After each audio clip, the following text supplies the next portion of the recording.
Here's Navarro on the run. Navarro's going to keep it. Navarro for 6. Touchdown, Bobcat. I feel I had a hard time staying in my own lane. Oh my goodness! Red Murdoch, pick 6. Harvath inside the 30 to 20.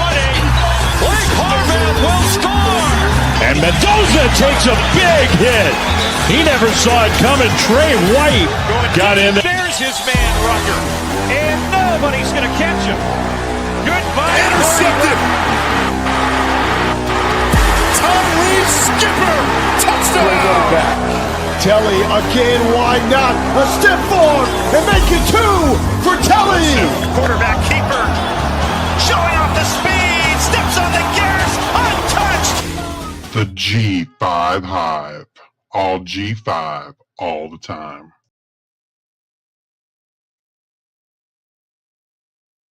Hive, where we bring you the G5 college football coverage you love each and every week. Brett, he's ready. He's in the chat. If you're in the chat, make sure you like, you subscribe. If you're watching us on X, give us a follow, like, or retweet. For listeners in podcast form, please rate and review. I'm Luke. I'm joined by my co-host, Justice. He's back after a 1-week hiatus. He missed me so much, he had to come back. Next week, I will be out, so Justice will have the reins next week to himself. So take it easy on him next week, guys. I might have a guest with me, so we'll see. Oh, okay. We might have a special guest. Our American Conference games Thursday. We've got East Carolina at Tulane, 7:30 p.m. Eastern.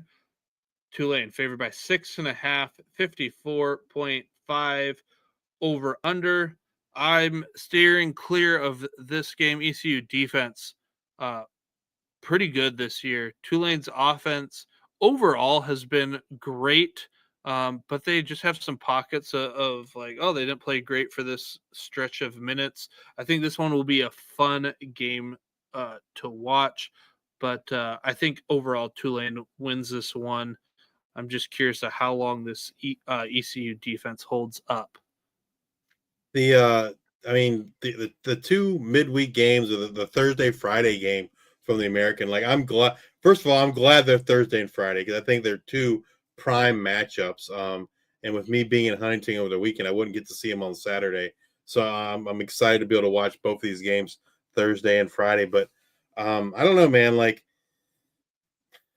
ECU, like you said, looked good both offense and defense, especially when they play G5s. They've had their trouble with the P4s, but they've looked dominant against the other G5s. It'll be a good test this week against Tulane. Tulane defense, I think, has played really well. The offense has been very, very up and down. And so I don't know, man. Like I feel like ECU could potentially pull off the upset this week and get a win. ECU just feels like this ticking time bomb of I'm just waiting for this offense to just explode like we saw last year. Maybe it never happens, but I just feel like they're ready to bust out. And it was just about this time last year when the coaching change happened. Like it just feels like it's gonna happen. I just don't know when. And maybe it's this week. I feel like if the game goes to a shootout, I don't know that Tulane offensively is going to be able to keep up with ECU. If it does end up being a shootout type game. It's going to be a good one. It's one I'm looking forward to Thursday night in the American. Well, then we have the Friday night game. Hopefully everybody is watching this one.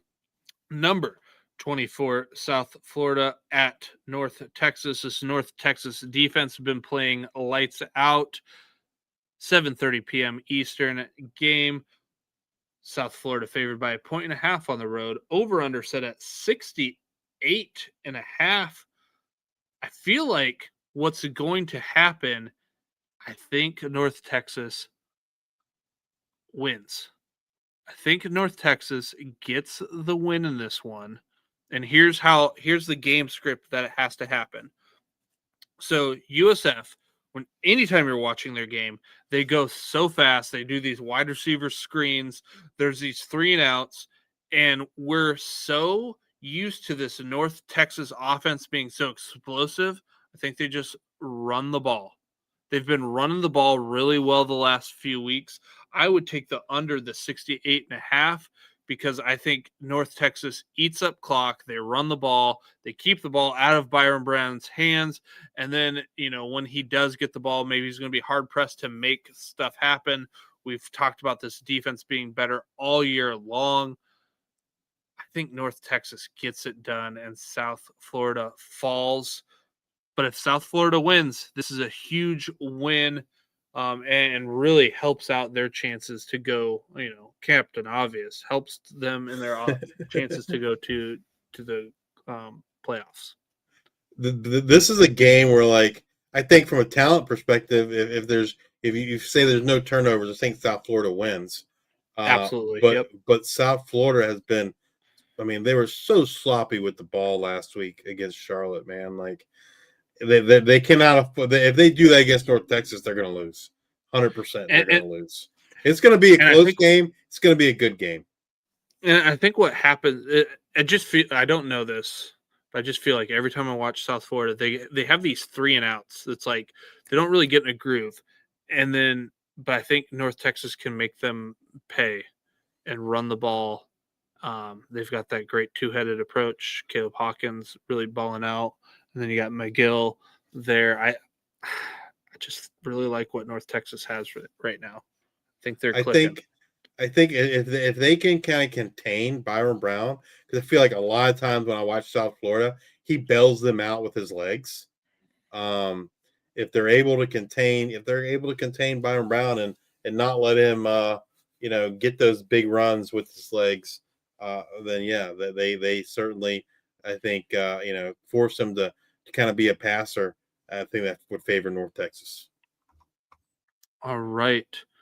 Saturday, American Conference game. We got Charlotte at Army, 12 p.m. Eastern. Army favored by 16.5. Over-under set at 46.5. That is a large number. I don't think it's big enough. I don't know. Army hasn't been playing all that well, but Army's just going to run the ball. Charlotte is so bad. Honestly, I kind of think the 46.5, I'll be tempted to play the under because I think, obviously, Charlotte not going to provide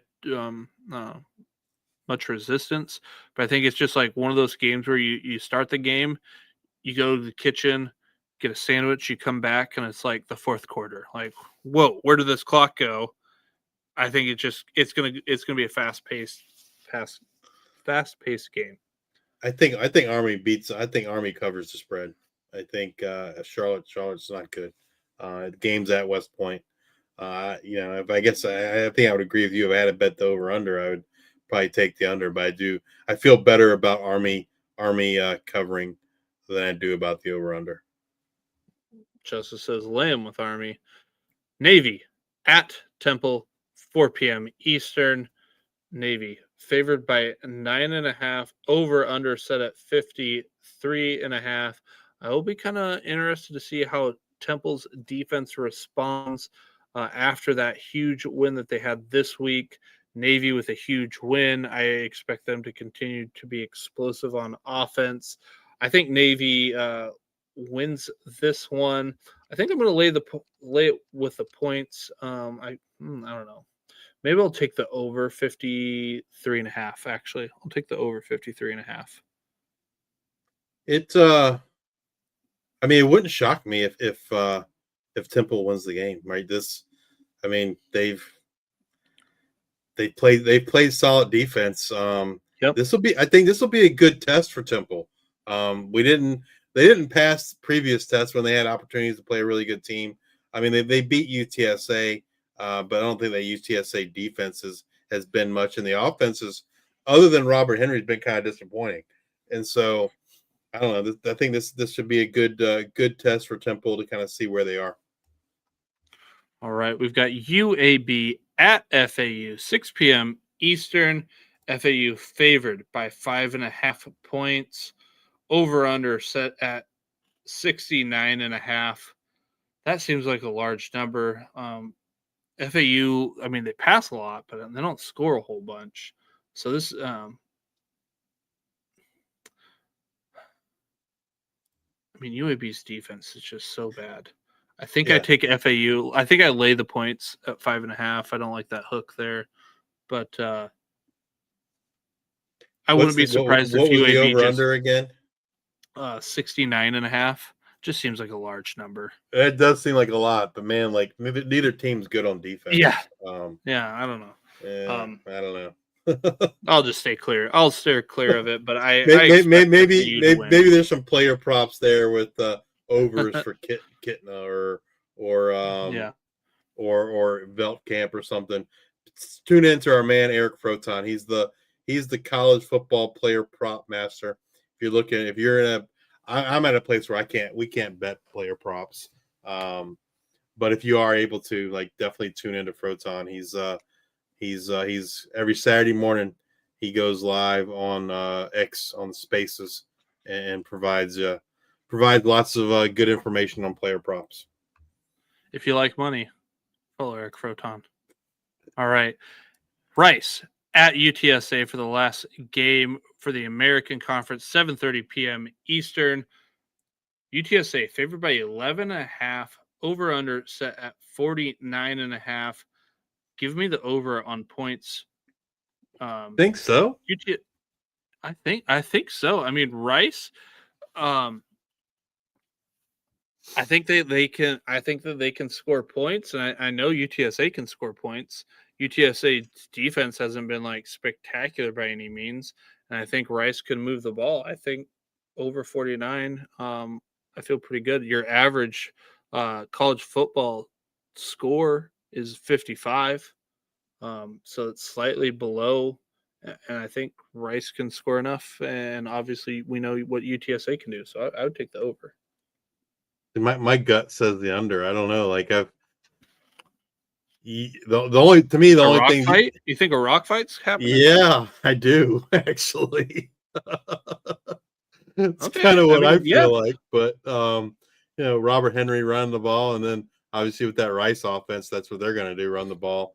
They're not going to pass in that triple option. Really, Quentin Jackson's a dynamic playmaker for them, but yeah, I don't know. I feel like it's I feel like it's a rock fight coming on. The Rice defense will be tuned in to stop Robert Henry. It's going to be up to the UTSA passing offense to get things going, which they have not really been able to do much up to this point through the end of the year. Thanks for everyone for still watching. If you're still watching us on YouTube, please hit that like and subscribe button. On X, give us a follow. If you're listening on Amazon Music, Apple Podcasts, or Spotify, please subscribe and leave those 5-star ratings and reviews. So grateful for everyone and all the support from each and every one of you. Be sure to join us next week as we discuss what happened in Week 7. Look forward to what is coming in Week 8. And as always, bring you up to date on all the latest news and happenings in the world of G5 college football. Hope to have a special guest. Luke's going to be out next week. It'll either be me solo or me with a special guest. Tune in next week to find out who that special guest is. Until then, we are the G5 Hive.